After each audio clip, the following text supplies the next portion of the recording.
We often hear these historical claims about the Palestinians. منذ 5000 سنة والفلسطينيون في هذه الأرض. سيدنا المسيح عليه السلام هو فلسطيني بامتياز.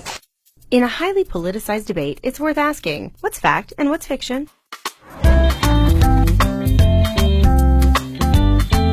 The name Palestine was created by the Roman Emperor Hadrian.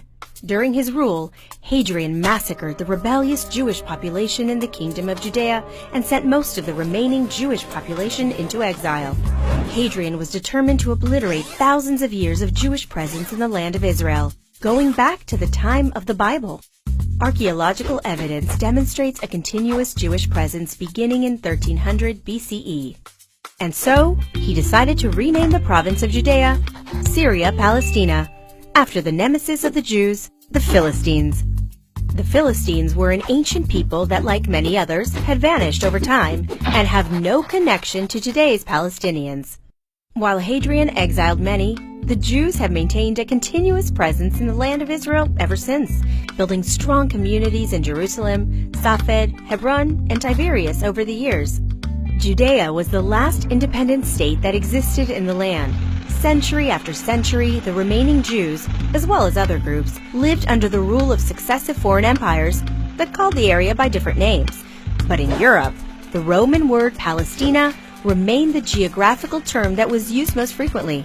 So when the land fell into the hands of the British at the end of World War I, they named it Palestine.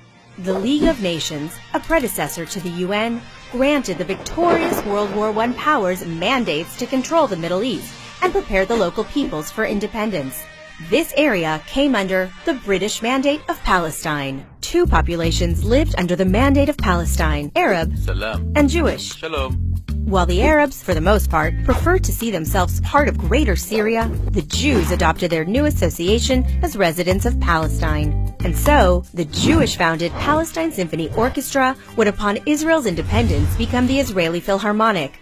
The Anglo-Palestine Bank would become the Israeli Leumi Bank. And this poster, that is often used today to support anti-Israel arguments, was in fact a Zionist ad promoting tourism to the Jewish homeland in Palestine. In 1947, the mandate expired, and the UN decided to split the land into independent Jewish and Arab states. The Jews accepted the UN resolution and called their state Israel. The Arab world, however, rejected the two-state plan, and right after the last British soldiers departed, attacked their newly independent neighbor. They wanted to eradicate the Jews in Israel.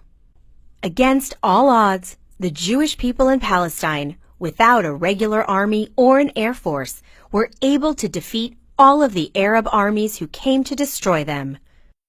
After the war, Jordan annexed the West Bank, and Egypt took over the Gaza Strip, both areas that had been assigned to the Arabs as part of the partition plan.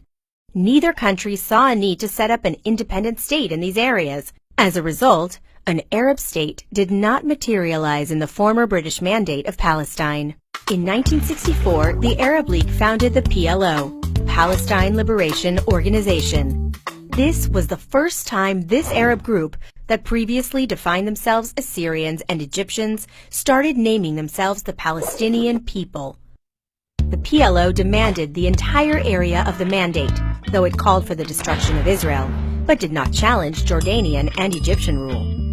Arab aspirations continued to focus solely on eliminating the state of Israel and killing all of the Jews who lived there, instigating another war in 1967, in which Israel gained control over the former Mandate territories in the West Bank and Gaza. So, are these historical claims about the Palestinians true? لم تمر حقبة في التاريخ خلت من وجود الشعب الفلسطيني في هذه الأرض. السيد المسيح كان الفلسطيني الأول الذي عذب في هذه الأرض. No, these claims are false.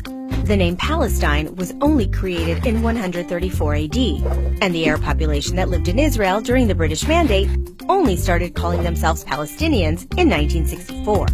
But what about Jesus being a Palestinian? Jesus, in fact, was a Jew living in the Kingdom of Judea.